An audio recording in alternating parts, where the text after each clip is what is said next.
वहीं लेकर के मैं आपको ला रहा हूं कि गौ दुग्ध और भस्म, ये दोनों चीजें, भस्म से भी भगवान को स्नान कराया जाता है। पानी में भस्म घोली जाती है और उस जल के द्वारा शंकर का अभिषेक किया जाता है। इससे संतान सुख की प्राप्ति होती है। गौ माता के दुग्ध से भगवान भोलेनाथ को अभिषेक कराया जाता है, इससे संतान सुख प्राप्त होता है,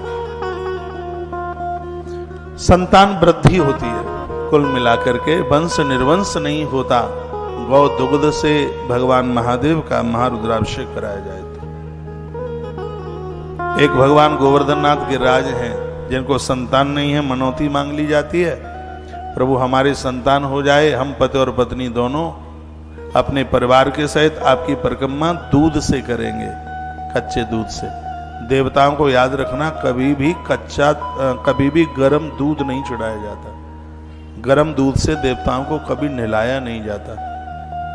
भगवान को नहलाने के लिए कच्चा दुग्ध, कच्चे दूध से उनको अभिषेक कीजिए। तो गौ दुग्ध के द्वारा वंश वृद्धि होती है, संतान बढ़ती है, कुंडवा निर्वंश नहीं होता। यह प्रभाव है। सावन का महीना है, मेरी कोई ऐसी बहनें हैं जिनको संतान नहीं है तो बड़ा अच्छा मौका है, बढ़िया मौका है। कल मंगला गौरी है, कल है ना मंगलवार, यह आप व्रत भी कर लें, अन्न छोड़ दें, परसों खा लें। यदि ना ऐसा ना हो पाए तो संध्या के समय में, यह सूर्यास्त के बाद भी इसे ले सकते हैं। एक ऐसा सप्तमी का व्रत है जिसमें सूर्य अस्त होने से पहले प्रसाद लिया जाता है, एक रविवार का व्रत है। इसमें आप रात्रि को पार्वती और शंकर का पूजन करते हुए मीठा भोजन ले लीजिए। आप इसमें शंकर शिवा का पूजन कीजिए, भोलेनाथ का रुद्राभिषेक कीजिए। आप गौ दुग्ध से आप अभिषेक कीजिए। हो सकता है कि मेरी व्यासपीठ की बात उन बहनों के लिए एक महादेव के वरदान के रूप में साबित हो जाए, जहां डॉक्टर लोगों ने भी कह दिया है संतान नहीं होगी, लेकिन जब काम दवा से नहीं फिर काम दुआ से तो चल ही जाता है। मैं इस समय गौ दुग्ध का महात्म्य पढ़ रहा हूं। भगवान शंकर का महारुद्राभिषेक गौ दुग्ध और भस्म के द्वारा जो अभिषेक होता है वह, उससे वंश वृद्धि होती है, परिवार फलता फूलता है। यह इसकी बहुत बड़ी महिमा। इससे अभिषेक होता है शंकर जी का। और अगली बात मैं बता रहा हूं, यदि घर में कोई मृत स्थिति में है, कष्ट में, बहुत परेशानी में, खड़ा नहीं हो पा रहा है और मौत को भी प्राप्त नहीं हो रहा है, इसमें लिखा है कि तीर्थों के जल से यदि उनके निमित्त भगवान महादेव का अभिषेक तीर्थ के जल से कर दिया जाए तो वह व्यक्ति मौत को प्राप्त होता हुआ वो मुक्ति को प्राप्त हो जाएगा, उसे मोक्ष की प्राप्ति हो जाएगी। जो तीर्थों के जल से भगवान महादेव का अभिषेक करते हैं उन्हें मोक्ष प्राप्त होता है, ऐसा वर्णन है। तीर्थ के जल का इतना बड़ा प्रभाव है। आप उज्जैन में रहने वाले लोग कितने भाग्यशाली हैं। आपके तो हैंडपंप नल कुएं में भी तीर्थ का ही जल निकलता है, जिससे आप भगवान शिव का अभिषेक करते हैं। कभी हरिद्वार, वृंदावन, जहाँ भी आप जाते हैं तो वहाँ के जल से भगवान को नहलाइए, वहाँ के जल से खुद नहाइए। ये कष्ट निवारक हैं और अंत में हमारी मृत्यु को सुधारने वाले हैं, मौत को सुधारने। मैं तो जब जब कहीं गंगा जी इत्यादि जगह गया, अभी हम बद्रीनाथ से लौट रहे थे तो हरिद्वार रुके एक रात, दूसरे दिन सुबह ही हम गंगा जी के घाट पर पहुंच करके, और उस दिन पूर्णमासी थी, क्या आनंद आया। शंकर का अभिषेक गंगा जल से किया, गंगा के जल से मिलाया। मेरा रोज का यज्ञ करने वाला सुरवा है, चांदी का इतना बड़ा, जिससे मैं रोज हवन करता हूँ। पता नहीं वो कैसे खिसक गया और वो गंगा जी में गिर गया। हम सब जगह ढूंढे कि सुरवा कहाँ गया सुरवा, हे गंगा मैया सुरवा दे दे, हे गंगा मैया सुरवा दे दे। तो एक ऊंचा सा चबूतरा सा गंगा जी के बीच में बना, उस पर बैठ करके अभिषेक किया। तो सब ये बच्चे भी बड़े परेशान थे। ये बालक मुकुंद जा करके वहाँ ये भी बोला, माँ को प्रार्थना करी होगी कि सुरवा कहाँ गया, तो जैसे ही गंगा जी में नीचे हाथ डाला तो पहले ही हाथ में सुरवा गंगा मैया ने दे दिया, नहीं तो बड़ी तड़फन हो रही थी। सुरवा चला गया, हवन करने वाला, यज्ञ करने वाला। गंगा तो बड़ी कृपालुनी है, बड़ी दयालुनी माँ है। कभी आप अपने महादेव को या अपने ठाकुर जी को लेके जाते हैं तीर्थों में, तो वहाँ के नदियों के तीर्थ के जल से भगवान को स्नान कराइए। लिखा है तीर्थों के जल से शंकर का अभिषेक करने से 100% जीव मोक्ष को प्राप्त करता है। तीर्थ का जल मोक्ष देता है। आप कह रहे होंगे कि हम तो घर पर ही अभिषेक कर लेते हैं। तुम्हारे घर के अभिषेक में और उज्जैन के अभिषेक में बहुत बड़ा अंतर है। यहां जल तीर्थ का है, यहां तीर्थ की महिमा है। ये सप्तपुरी है, ये अवंतिका नाथ की धरती है। और ऐसी धरती है कालिदास को जहां ज्ञान मिला है। कवि कुल चूड़ामणि श्रेष्ठ कवियों में बहुत ऊपर नाम आता है कालिदास जी का। उनको कृपा यही हुई है इसी माटी पर। हाँ, यही उनको कृपा मिली है। माता गढ़कालिका के परम पुजारी बताए जाते हैं, वहां उनको सिद्धि मिल गई। गढ़कालिका है ना उज्जैन में, दर्शन जरूर करना। हाँ, माता जी का नाम 51 पीठ में से आता है। बाबा कालिदास की मां अद्भुत माता है, वाक सिद्धि हो गई और मां ने प्रकट होकर के कहा, रात भर में तो जितनी किताबें कुरेद ले, जितना चिंतन कर ले, वो सब तुझे कंठ हो जाएगा। तो एक काली को, काली क्या लोग कलुआ कहते थे, हाँ, तो उसको इस उज्जैन की धरती ने कविकुल चूड़ामणि कालिदास बना दिया। ऐसी धरती को हम वंदन करते हैं, ऐसी धरा को हम प्रणाम करते हैं। तो तीर्थों के जल से भगवान महादेव का अभिषेक होना चाहिए। तीर्थों के जल से राजा का अभिषेक होना चाहिए। उस राजा के माथे पर गलत विचार नहीं आते। वर्णन है ग्रंथों में, राजा को गद्दी पर बैठने से पहले तीर्थों के जल से स्नान कराया जाए। वो भरतलाल जी जब चित्रकूट गए तो दुनिया भर के तीर्थों का जल लेकर के गए थे राम जी के अभिषेक के लिए। पहले तो ऐसा ही होता था। और आज भी राजाओं को तीर्थ के जल से स्नान कराया जावे तो बड़ा फर्क होगा, उन चीजों में बड़ा प्रभाव होगा।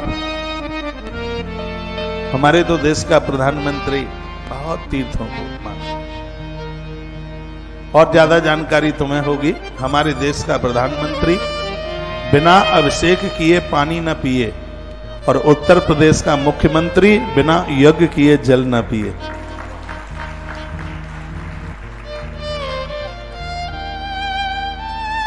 एक बात मैं निवेदन करूंगा, सैकड़ों वर्ष पहले हिंदू ने ईरान इराक छोड़ दिया।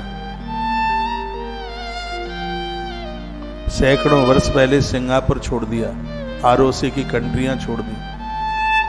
50-40 साल पहले बांग्लादेश छोड़ दिया। पाकिस्तान छूट गया, कहां है? और मैं बहुत निवेदन करना चाहूंगा, यदि हिंदुत्व को जोर न दिया तो कहीं भारत छोड़ने की नौबत ना आ जाए। और भारत भी छूट गया तो फिर जाओगे कहां? निवेदन है, अपने धर्म में विश्वास रखो। पीर पैगंबरों पर काय के लिए चद्दरें उड़ाते हो आप? हनुमान जी पर चोला चढ़ाओ, उनके ऊपर सिंदूर चढ़ाओ। कहां किनकी बातों में आप आ गए हैं? मस्जिदों में आप भाग रहे हैं, वहां ओढ़नी उड़ा रहे हो। दुर्गा मां को आपको चुनरी नहीं चढ़ाई जाती कभी आपसे, और वहां तुम्हारी मनौतियां पूरी होती हैं। ये धर्म को खोखला करने की बात मत करो। हमारा हिंदू ईरान इराक सब जगह फैला हुआ था, कोई जगह नहीं थी जहां पर हिंदू नहीं था। लेकिन हिंदू सिकुड़ गया है सब जगह से। केरला खाली होता हुआ जा रहा है। जम्मू कश्मीर में कितना हिंदू वहां से निकला। पश्चिम बंगाल में हिंदू की क्या हालात हो रही है। मैं कोई राजनीतिक बात आपसे नहीं कर रहा हूं। छोड़ते छोड़ते इतना छोड़ दिया आपने, ईरान इराक आरओसी के सवरे देश छोड़ दिए। पाकिस्तान छूटा, बांग्लादेश छूटा, ये सब छोड़ा ही तो है। छोड़ते छोड़ते और कहाँ जाओगे? स्थिति यह बन जाएगी कि कहीं भारत भी ना छूट जाए। भारत छूट जाएगा तो फिर जाओगे कहाँ? अपने धर्म को मजबूत करो, अपने सनातन को मजबूत करो, अपने धर्म के आलोचक मत बनो, अपने धर्म में श्रद्धा रखो। हमारा धर्म जैसा कोई धर्म नहीं था और हमारा धर्म जैसा कोई धर्म होने वाला नहीं है। मैं किसी के धर्म की बुराई नहीं कर रहा हूं, मैं अपने धर्म की महिमा बता रहा हूं। अपना तो वो धर्म है जहां पेड़ और पत्थरों को भी पूजा जाता है, जहां के वृक्षों में से आवाज आती है। आप कहोगे आती है ना। भागवत के पहले श्लोक में पेड़ ही तो बोल रहे थे, सुखदेव बन के पिताजी हमारे पीछे मत भागो।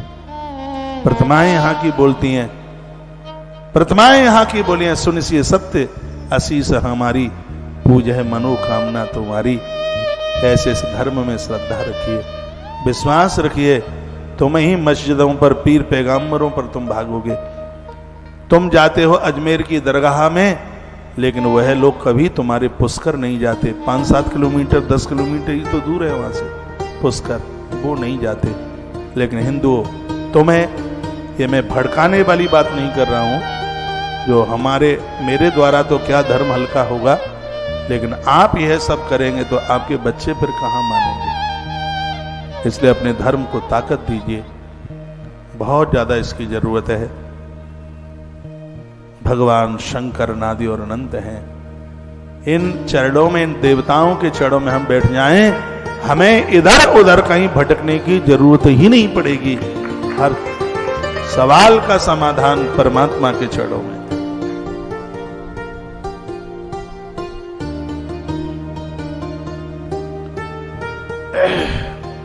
तीर्थों का जल मुक्ति देता है, मोक्ष देता है। और सुनिए, यदि कोई रोग बढ़ रहे हैं तो पानी में आप इत्र डालिए, जल में इत्र, पानी में इत्र डालकर भगवान महादेव को शनिवार को आप महारुद्राभिषेक। शनिवार रोग निवारण के लिए, संतान प्राप्ति के लिए बड़ा अद्भुत दिन है। तो रोगों का निवारण हो जाएगा।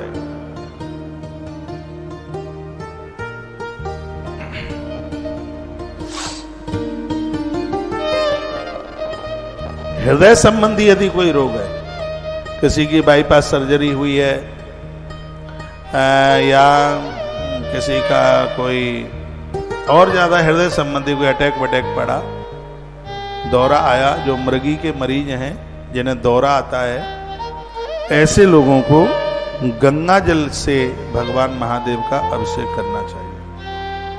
हृदय को गंगा जल बड़ा मजबूत बनाता है। चाहे आप पिए, चाहे आप भगवान शंकर का अभिषेक करें, गंगा जल पीने से भी हृदय मजबूत होता है। 50 साल में भी आपका हृदय 20 साल का रहेगा। गंगा जल का इतना प्रभाव है। गंगा जल से भगवान को अभिषेक कराने से सायुज्य मुक्ति मिलती है। सायुज्य मुक्ति का मतलब है जिस मुक्ति के लायक हमें है भी नहीं, वो मुक्ति मिल जाती है।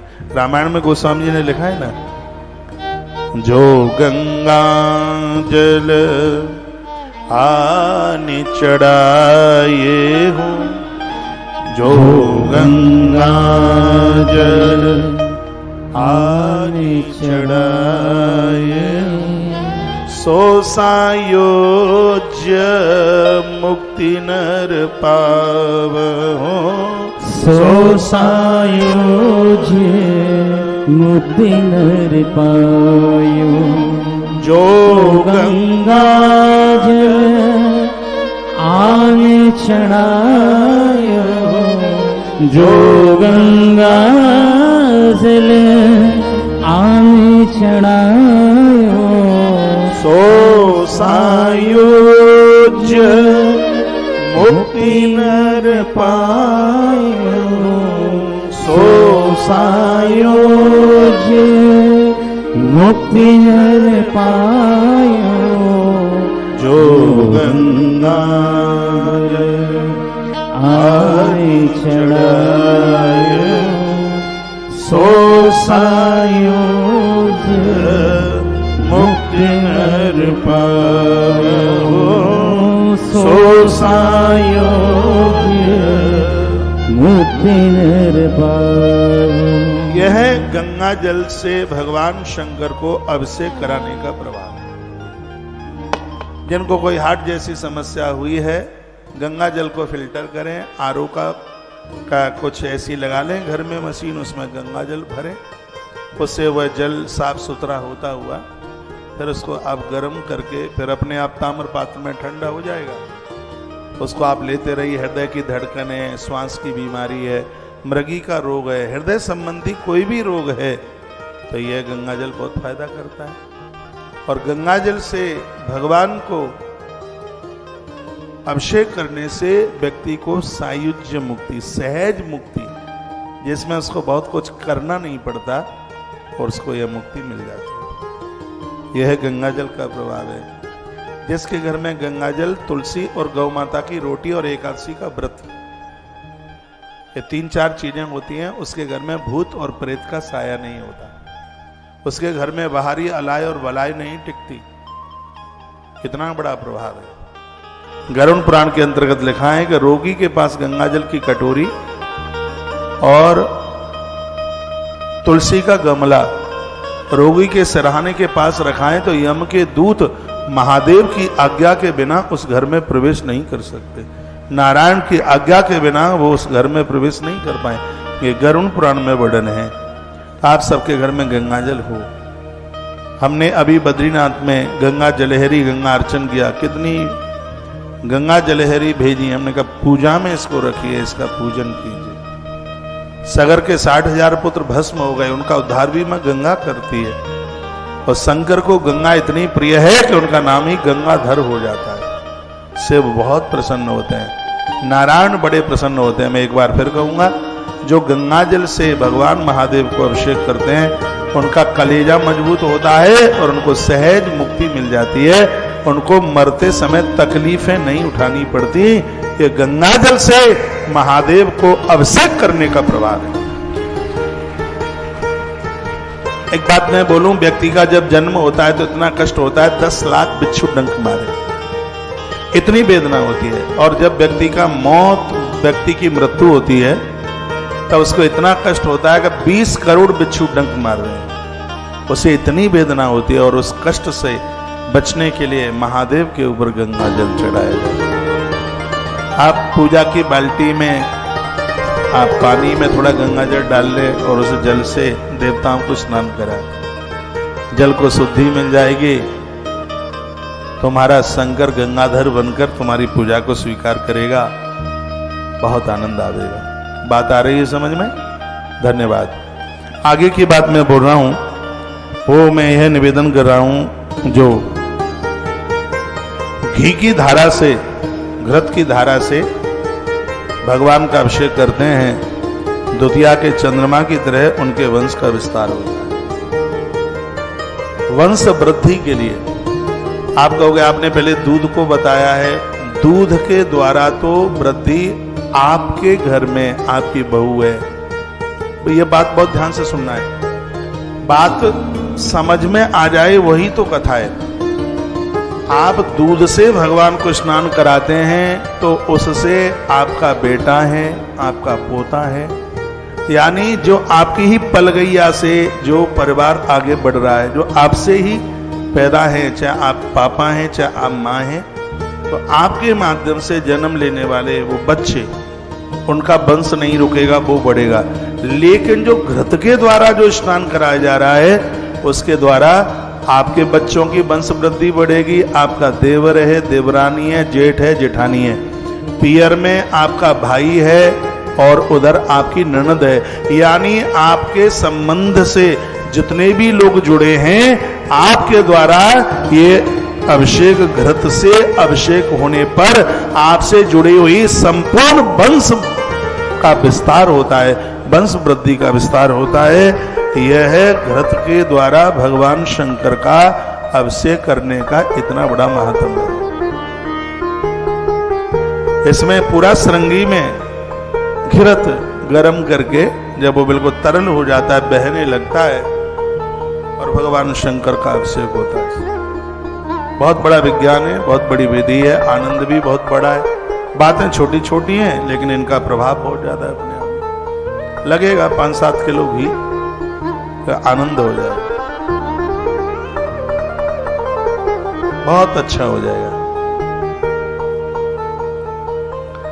आप कहेंगे फिर इस घी का क्या करेंगे, उसमें तो पानी वगैरह सब मिल गया होगा। इसको पीपल या बरगद की जड़ों में उसको आप डाल देना। शंकर का यानी किसी भी देवता का नहाया हुआ जो पानी है वो तुलसी मां को नहीं डाला जाता।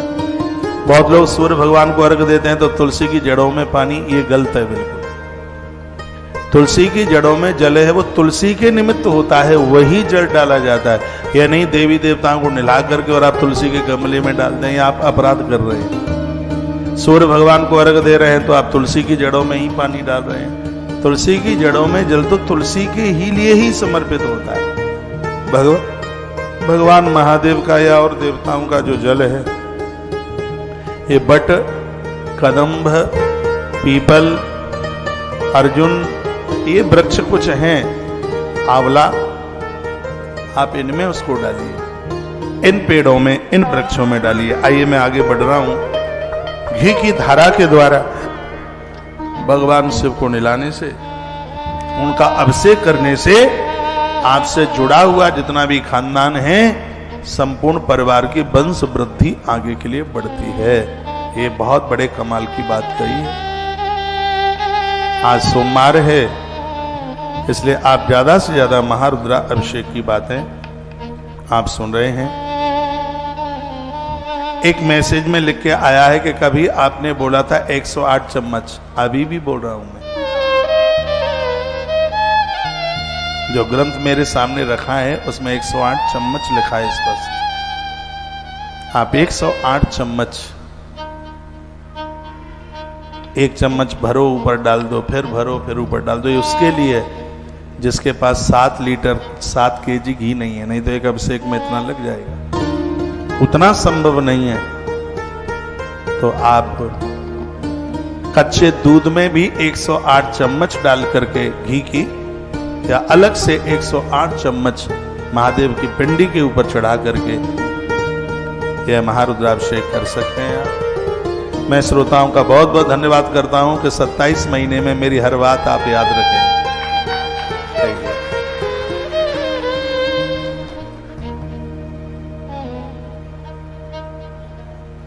भगवान का नलाया हुआ जल ऐसी जगह डालिए जहां किसी के पाम न पड़े। यदि कोई गर्भिणी नारी है जिसके गर्भ में संतान पल रही है, सुरक्षित बिना कष्ट के वह जन्म ले, उसके लिए जल में खांड, चीनी, बूरा या उसमें गुड़ घोल करके उसको बिल्कुल उसको तैयार कर लीजिए, और मीठे जल से भगवान शंकर का अभिषेक करने से गर्भ में संतान सुरक्षित रहती है, उसे किसी भी प्रकार का कष्ट नहीं होता। गर्भिणी नारी के लिए कुछ विशेष बातें मैंने बोली हैं। एक तो चंदन की लकड़ी गंगा जल पानी में डाल के सुबह खाली पेट पिए, गोरा बच्चा, शक्तिशाली, महाशाली।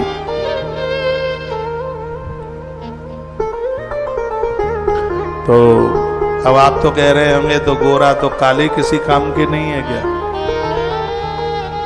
हाँ, काला तो बहुत बढ़िया है, ऐसा रंग है काला कारो जिसपे तो दूजा रंग ही नहीं चढ़ता महाराज।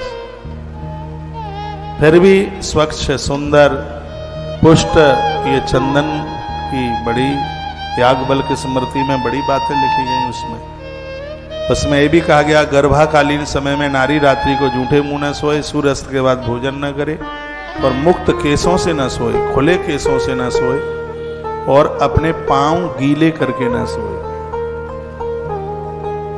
ये बातें मैंने पहले बोली। और छाती के भर न सोए, इससे गर्भ को नष्ट होने के चांस हो जाते हैं। इन बातों का वह ध्यान रखे। दक्षिण की दिशा की तरफ पाम करके न सोए, इन बातों को ध्यान रखे। और वह नारी और उसका पति दोनों मिलकर जल को मीठा करके और फिर उस पानी से भगवान महादेव को स्नान कराया जाए, यानी अभिषेक किया जावे, तो वर्णन है कि गर्भ में संतान समाप्त नहीं होगी। यह भगवान शंकर के महाअभिषेक के जो अपने आप में बड़े अद्भुत प्रभाव है, वह बड़े वंदनीय हैं। दुश्मनों को परास्त करने के लिए और रोग निवारण के लिए सरसों के तेल से शंकर का अभिषेक किया जाता है। रोग निवारण और दुश्मन को परास्त करने के लिए सरसों का तेल तांत्रिक विधि से नहीं, उसको सात्विक विधि से किया जाए, तो यह अभिषेक में बहुत ज्यादा प्रभावशाली है। पति और पत्नी दोनों, शादी हुई है हाल ही हाल, और अब उन्होंने सोच रखा है एक बच्चे को जन्म देना है, तो 1 वर्ष तक यानी 365 दिन तक पति और पत्नी, कुछ दिन ऐसे हैं नारी पूजा में नहीं बैठ सकती तो पति अकेला करे, 1 वर्ष तक भगवान शंकर का महारुद्रा अभिषेक करके और फिर वह बच्चों को जन्म दे तो बड़ी अद्भुत संतान का जन्म होता है।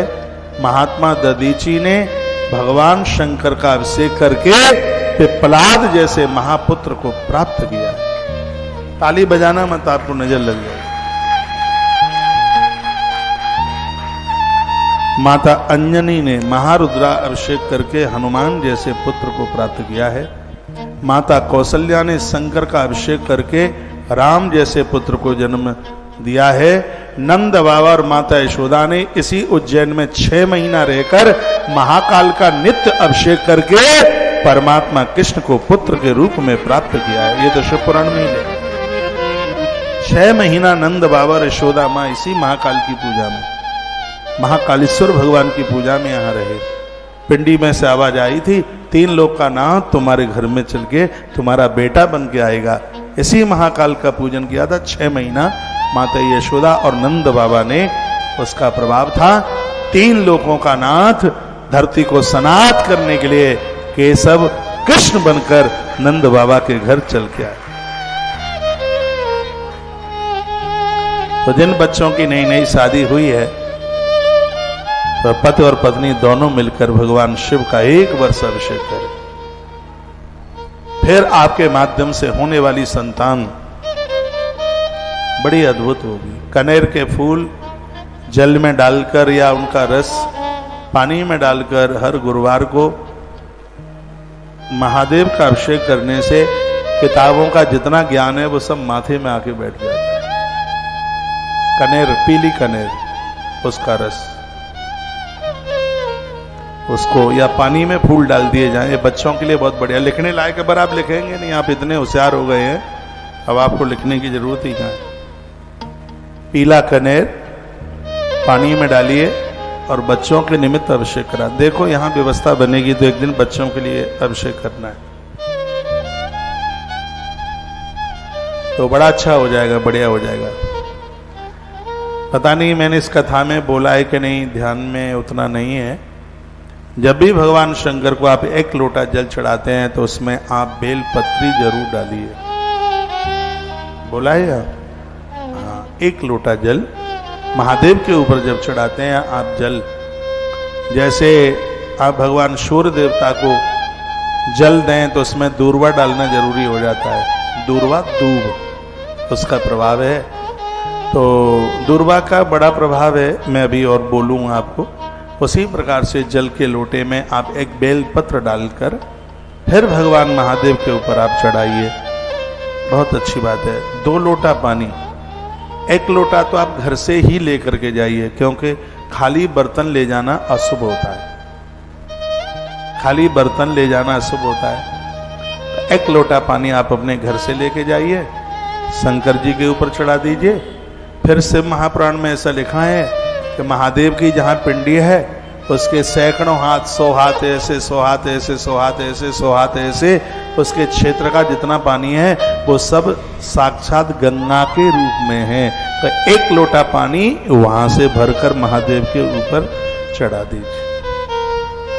लेकिन आप तो इतने आलसी प्रमादी हो गए हैं कि लोटा भी मंदिर का, थरिया भी मंदिर की, महादेव भी मंदिर का और पानी भी मंदिर का। तुम्हारा कुछ नहीं, सगरा मंदिर का ही हो।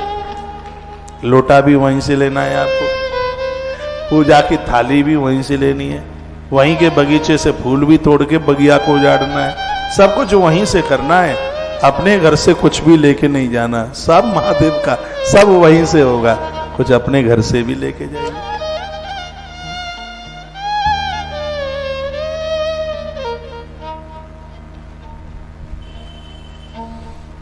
बोलो बांके बिहारी लाल की जय। अब आप 1 महीने के लिए स्थायी रूप से आए हैं तो आपको तांबे की लुटिया लानी चाहिए थी।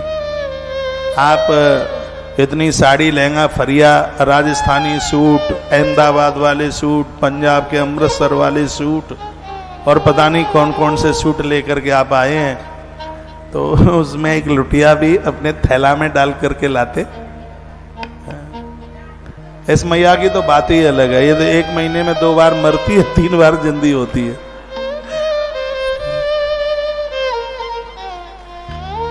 मैं तो जहां पहुंचता हूं मुझसे पहले पहुंच जाती है, पता नहीं कैसे जाती है। वृंदावन छोड़ के आया था, यहां पहुंचा तो सबसे आगे खड़ी मिली है। इसके ऊपर भी महादेव की बहुत बड़ी कृपा है। बोल भक्त वत्सल भगवान की जय। श्री हनुमान जी महाराज की जय। आज के आनंद की जय हो। चक्कर घूम रहा है भाई साहब, पता है, हा?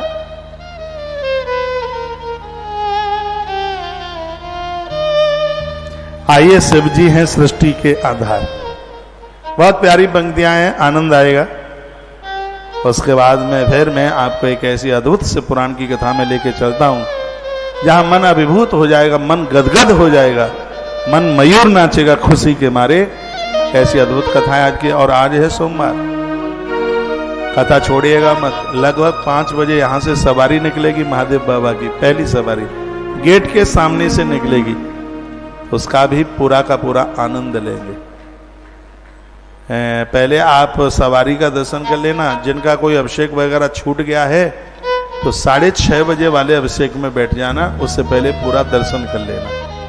उससे पहले ये सब ब्राह्मण उनके लिए अभिषेक कर लेंगे जो हमें टेलीविजन के माध्यम से अभिषेक मिले हैं। तो वो भी एक संकल्प के साथ में उन अभिषेकों को तब तक हम लोग पूरा कर लेंगे और तब तक आप यहाँ महाकाल की प्रथम सवारी का दर्शन कर लीजिए और उस दर्शन से निवृत्त होकर फिर 6:30 बजे और 6:45 भी आज आ जाओगे तो कोई दिक्कत नहीं है। कोशिश करना 6:30 बजे, थोड़ा लेट भी हो जाओगे तो कोई दिक्कत नहीं है, थोड़ा टाइम ज़्यादा लगाएंगे। सोमवार है तो आज का अभिषेक तो अद्भुत है ही, देखो आनंद होगा पूरा। आप ये बताइए उज्जैन में आपको अच्छा लग रहा है कि नहीं? मुझे तो बहुत मलूक लग रहा है, बहुत बढ़िया लग रहा है, अच्छा लग रहा है। आइए, शिव जी हैं सृष्टि के आधार।